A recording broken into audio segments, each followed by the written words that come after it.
Sekolah sahabat kita. Pelajaran sekolah sahabat kita masih diambil dari sebuah buku yang berjudul Kitab Matius. Sebuah kitab yang dituliskan oleh seorang murid Yesus yang bernama Matius. Kitab Matius menceritakan bagaimana perjalanannya dari kehidupan Kristus. Dia melihat seperti apa kehidupan Kristus, pengajarannya. Melalui inspirasi dari Roh Kudus, dia tuliskan di dalam sebuah kitab. Matius yang dulunya adalah seorang pemungut cukai, seorang yang mementingkan diri. Pemungut cukai bekerja sebagai salah satu bagian dari pemerintah Roma untuk menguasai bangsa Israel yang dijajah oleh Roma. Jadi mereka menarik pajak dari bangsa Israel, mengambil uang. Kadang-kadang pajak yang diberikan sangat berat, sangat tinggi, dan sebagian dikembalikan kepada pemerintah Roma, diberikan kepada Roma, sebagian lagi untuk diri mereka sendiri. Itulah mengapa banyak sekali orang-orang pekerja sebagai pemungut cukai tidak disukai di dalam lingkungan masyarakat Yahudi, orang Israel pada saat itu. Namun setelah dia bertemu dengan Yesus, Matius bertemu dengan Yesus, mendengar pengajarannya, melihat cara hidup Yesus, kehidupannya pun diubahkan. Dia rindu bukan untuk memperkaya dirinya. Dia rela tinggalkan harta kekayaannya yang dia peras dari orang banyak, dia kembalikan dan mengikuti Yesus. Inilah kisah dari apa yang dituliskan oleh Matius. Kita telah masuk dalam sebuah pembacaan yang berjudul Remah-remah dari atas meja.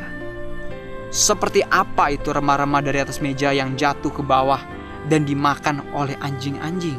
Seperti yang dituliskan. Dan bagaimana kita bisa melihat makna dari kisah yang dituliskan Matius ini dalam hidup kita.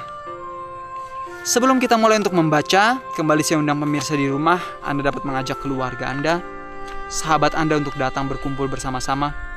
Biar dalam kehidupan kita dapat selalu saling menguatkan satu dengan yang lain, memberikan semangat, memberikan dukungan. Biar dalam hidup kita mengajak keluarga kita untuk saling bertumbuh di dalam iman, menjadikan keluarga kita, jemaat kita menjadi saluran berkat dimanapun dia berada. Hari ini judul kita adalah remah-remah dari atas meja. Mari kita baca. Setelah Yesus selesai memberi makan, menyembuhkan dan berkhotbah kepada orang Yahudinya sendiri, Yesus membuat sebuah keputusan yang dramatis. Ia meninggalkan wilayah Yahudi dan memasuki wilayah orang luar, yaitu orang-orang kafir. Jadi banyak orang berpikir, oh Yesus kan hanya untuk orang Yahudi saja. Dia tidak seperti itu. Dia memfokuskan kepada muridnya, tentu pertama kali untuk melayani orang Yahudi, supaya orang Yahudi ini banyak yang dipersiapkan, karena mereka yang sudah memiliki terang. Itulah mengapa kenapa mereka tidak langsung keluar, tapi kembali membentengi jemaat yang di dalam, yang harusnya mereka sudah mendapatkan terang, orang-orang Israel tersebut. Lalu setelah itu mereka keluar. Begitu juga yang dilakukan Yesus. Setelah dia memberi makan, menyembuhkan, berkhotbah, memberikan pengajarannya kepada orang-orang Yahudi, berikutnya dia pun melangkah keluar ke wilayah asing yang bisa dikatakan kafir oleh orang Israel pada saat itu. Kalau Anda membaca dalam kitab Matius, dalam Matius 15 ayat 20 sampai 28, kita bisa melihat tentang kisah ini. Pada saat itu Yesus, dia bertemu dengan seseorang bukan Yahudi. Mari kita lihat. Dalam hal ini, kisah ini bukanlah kisah yang mudah dibaca, karena kita tidak dibantu dengan nada suara dan mimik wajah. Dalam kisah ini, Yesus seolah-olah sedang berbicara dengan kasar kepada seorang perempuan bukan Yahudi yang sedang membutuhkan, yang sedang meminta untuk disembuhkan anaknya. Nah sahabatku, dalam kalimat yang kita baca di ayat yang ke-26, Matius 15 ayat 26, Yesus mengatakan, tidak patut mengambil roti yang disediakan bagi anak-anak dan melemparkannya kepada anjing. Dalam kisah ini, dalam tulisan, kita tidak pernah bisa melihat intonasi, nada bicara. Kita tidak bisa melihat mimik wajah orang yang mengatakannya. Jadi seringkali di saat orang membaca ini, Yesus kejam banget, ya kan? Mengatakan, ini roti remah-remah, ini nggak boleh, bukan dikasih untuk anjing-anjing. Tidak patut mengambil roti yang disediakan bagi anak dan melemparkannya kepada anjing. Seolah-olah seperti sebuah kalimat yang kasar, bukan?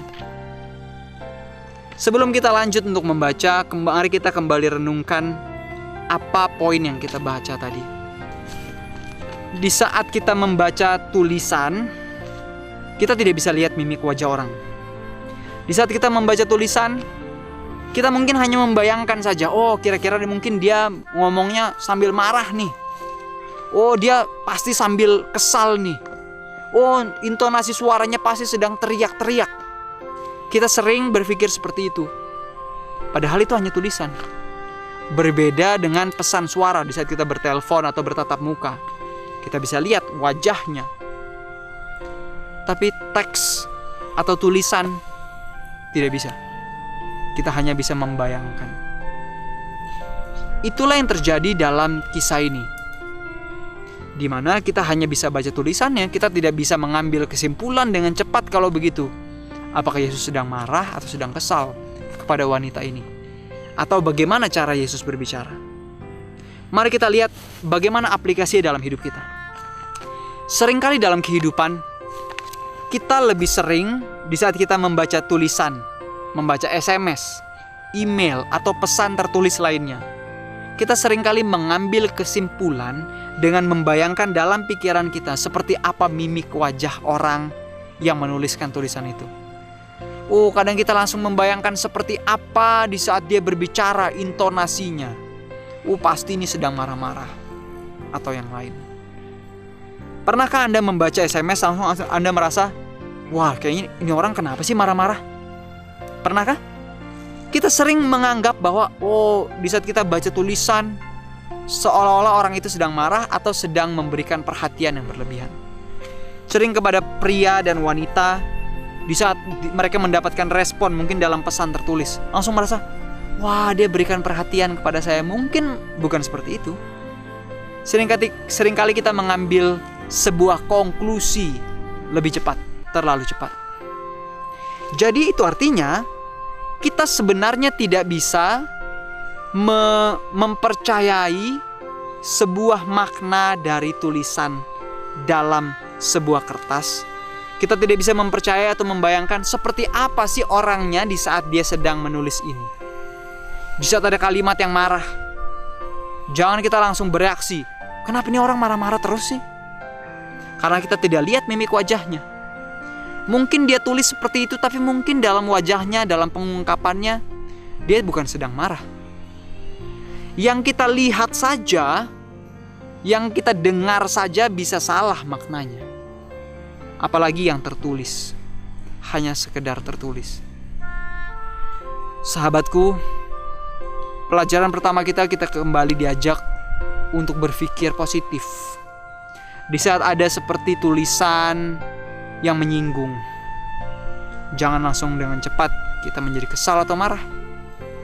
Karena bisa saja yang tertulis itu maknanya berbeda dengan apa yang kita pikirkan.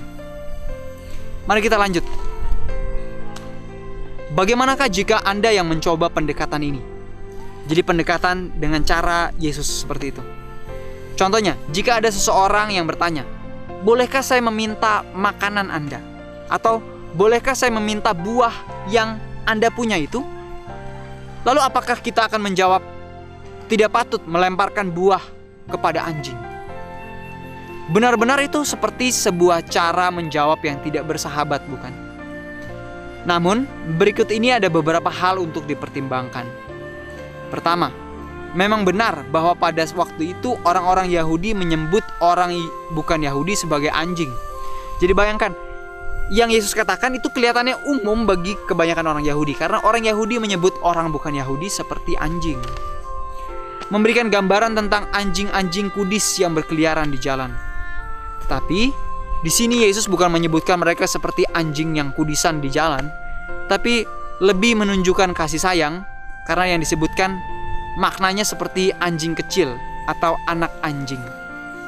Membayangkan seperti anjing peliharaan yang dipelihara dalam rumah dan diberi makan dengan baik. Jadi dalam kalimat Yesus sesungguhnya kita tidak bisa lihat seperti apa dia. Tentunya bukan sambil marah-marah. Dan kalimat yang dia katakan bukan menekankan kepada anjing liar, tapi seperti anjing yang dipelihara dengan baik. Mari kita lanjut lagi. Kedua, perempuan Kanaan ini menyebut Yesus sebagai anak Daud.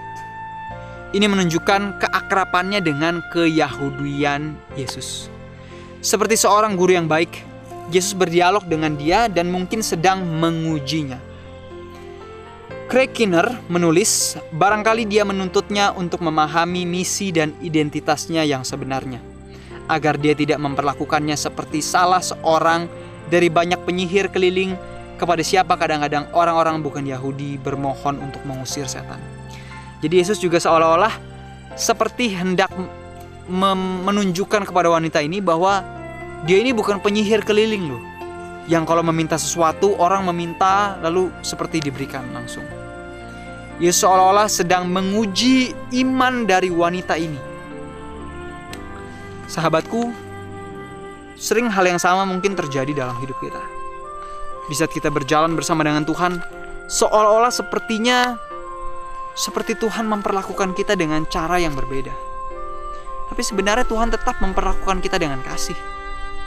Di saat mungkin kita merasa kenapa ada musibah yang terjadi, kenapa seperti saya diperlakukan seperti anjing. Tapi sesungguhnya ada titik di mana Tuhan mengizinkan pencobaan atau masalah datang sebagai ujian. Apakah kita akan tetap percaya kepadanya atau justru sebaliknya? Itu juga yang terjadi di dalam kisah ini. Yesus sedang mencoba mengajak wanita ini untuk memahami misi dan identitasnya. Namun ia benar-benar memanggil dia untuk mengakui prioritas Israel dalam rencana ilahi. Suatu pengakuan yang bagi dia akan mencakup pengakuannya yang tidak memiliki status. Orang dapat membandingkan persyaratan Elisa agar Naaman mencelupkan diri di sungai Yordan, meskipun keinginan Naaman mencelupkan dirinya di sungai Aram, Abana, dan Parpar yang jauh lebih bersih daripada sungai Yordan. Akhirnya menuntun kepada pengakuan Naaman akan Tuhan dan tanah Israel. Jadi kita bisa lihat ada kisah yang lain seperti kisah dari Elisa yang melalui apa yang dia berikan kepada Naaman merupakan sebuah jalan, merupakan sebuah sarana agar Naaman bukan hanya sembuh, tapi juga agar Naaman mengakui Tuhan Israel itu adalah Tuhan yang benar. Ini tujuannya. Seperti wanita ini juga, tujuan Kristus seolah-olah seperti memberikan sebuah tembok terlebih dahulu, tidak langsung berbicara dengan ramah, adalah supaya wanita ini melihat, menyadari bagaimana Tuhan Israel itu berbeda dengan Baal-Baal yang disembah pada zaman itu. Singkatnya, kita bisa melihat kemungkinan wanita ini adalah seorang wanita kelas atas yang merupakan bagian dari golongan yang secara rutin mengambil roti milik orang miskin yang berada di sekitar Tirus.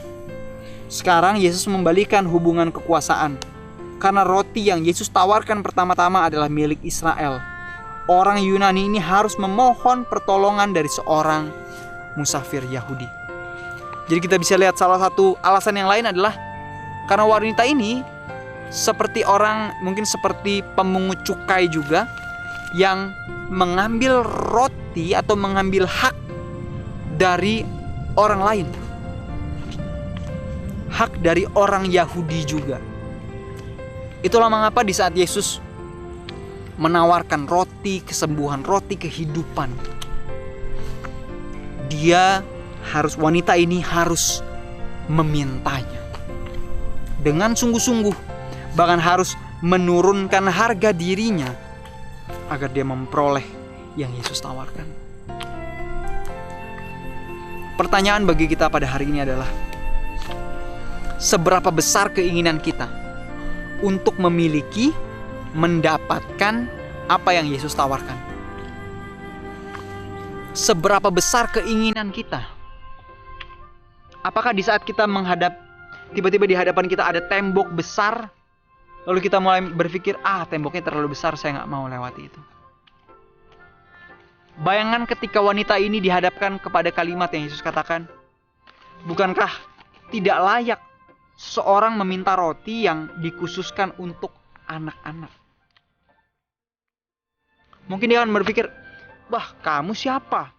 Saya ini orang dengan kelas atas. Saya ini adalah orang yang begini dan begitu. Tidak seharusnya saya diperlakukan seperti ini. Mungkin dia akan pergi. Tapi wanita ini tidak. Dia tetap setia memohon kepada Kristus. Di saat problem masalah datang, dia tidak berhenti, dia tidak mundur, dia tidak berbalik kembali kepada jalan yang jahat. Tapi dia tetap datang dan meminta kepada Kristus untuk mengubahkan hati dan kehidupannya. Bagaimana dengan kita? Dalam perjalanan iman kita, tentu kita melihat yang diminta wanita ini bukan sekedar permintaan untuk dirinya sendiri, bukan roti untuk dia makan, tapi sesungguhnya adalah roti kehidupan tersebut. Apa yang Anda minta kalau begitu? Biarlah kita bukan hanya memikirkan keinginan pribadi kita, tapi meminta sesuatu yang kekal, perubahan karakter, perubahan sifat, jiwa-jiwa agar mereka dapat bertobat. Apakah kita pun mau minta itu dengan sungguh-sungguh kepada Tuhan? Walaupun di saat ada tembok besar yang seolah-olah tidak bisa diruntuhkan, tidak bisa diseberangi, tidak bisa dilewati. Maukah kita tetap memohon kepada Tuhan? Perikop ini bukanlah bagian yang mudah, tetapi kita harus percaya kepada Yesus. Dengan berdialog dengan perempuan ini, Yesus menghargainya, tepat seperti yang ia lakukan kepada perempuan di tepi sumur. Perempuan ini tinggal dengan anak perempuan yang disembuhkan, dan imannya kepada anak Daud berkobar-kobar. Dia mengenal Tuhan melalui mujizat yang dia rasakan melalui kesembuhan anaknya. Dia merasakan kebutuhan yang sangat besar akan kesembuhan anaknya. Bahkan dia rela walaupun disejajarkan dengan anjing yang bukan miliknya, tapi dia rela memohon agar remah-remahnya pun dia bisa dapat. Bagaimana dengan kita? Sahabatku, kita bukan orang Israel. Kita bukan garis secara langsung keturunan Abraham. Kita ini seperti anjing-anjing sesungguhnya.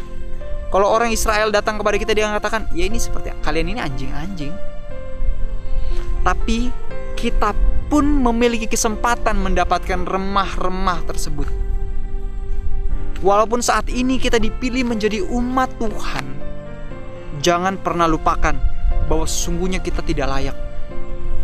Jangan kita lakukan seperti orang-orang Yahudi yang merasa diri mereka keturunan Abraham sudah pasti diselamatkan, sehingga mereka lakukan apa saja, bahkan menyalibkan Yesus, menolak dia. Ingatlah bahwa dalam kehidupan kita tidak ada satu hal pun yang kita miliki, yang kita lakukan yang bisa dibanggakan.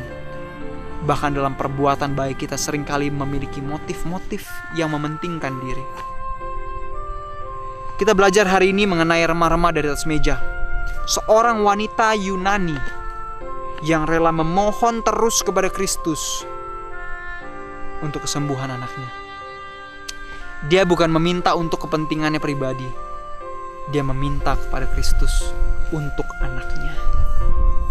Sahabatku, di saat Yesus menyembuhkan anaknya, imannya kepada anak Daud berkobar-kobar. Dia mungkin adalah pionir-pionir dari orang-orang yang menghidupkan firman Tuhan pada saat itu. Pertanyaan bagi kita pada hari ini adalah, apa yang kita minta dari Tuhan? Bagaimana sikap kita di saat kita menghadapi problem, masalah, dan tantangan? Perempuan ini bisa saja mundur, pulang ke rumahnya dengan hati yang kesal. Tapi dia tidak lakukan itu. Dia tetap maju, dia tetap melangkah walaupun mungkin hatinya merasa sakit. Tapi hati yang sakit tidak dapat melukai tubuhnya. Dia ingin agar anaknya disembuhkan. Di sekitar masyarakat di tempat di mana kita hidup, banyak orang yang sakit. bukan hanya sakit secara fisik, bukan hanya sakit secara fisik yang dapat mematikan, tapi sakit secara mental, sakit secara rohani, tidak bisa membedakan yang benar dan salah, sakit secara pikiran yang membuat mereka melakukan apa yang mereka kehendaki saja. Itu ada di sekitar kita, mungkin ada pada anak-anak kita, ada pada keluarga kita. Maukah kita datang kepada Tuhan seperti wanita ini, yang dengan sungguh-sungguh terus-menerus berdoa memohon kepada Tuhan, agar anaknya dapat disembuhkan, agar keluarga, sahabat, teman-teman kita dapat disembuhkan, bukan hanya kesembuhan secara fisik, tapi kesembuhan secara rohani dan karakter. Ceritakan kepada keluarga Anda, ajak keluarga kita untuk berkumpul bersama-sama dalam doa. Ceritakan pelajaran yang Anda dapat pada hari ini, mengenai bagaimana Yesus pun peduli kepada bangsa di luar Israel. Yesus pun hadir untuk menyelamatkan setiap manusia. Dan bagaimana Yesus memberikan jawaban kepada wanita ini untuk menguji imannya. Terkadang masalah datang, Tuhan izinkan untuk menguji iman kita, agar kita lebih berserah, bergantung, dan berharap kepadanya, bukan kepada kekuatan kita sendiri. Sampai bertemu lagi.